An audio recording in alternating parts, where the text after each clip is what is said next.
isang kawaling pork lugaw, guys. Ayan.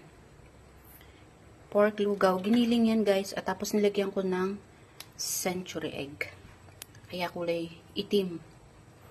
Ganyan yung century egg. May itim. Itim yung kanyang egg yolk.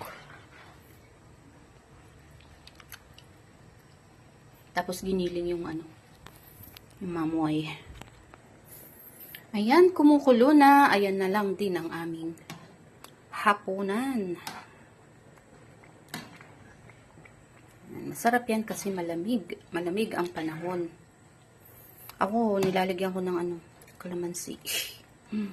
At saka spring onion. Sarap-sarap yan. Ang tawag nila rito ay churro shifan hayo pitan. Pitan yung ano, yung egg, century eggs.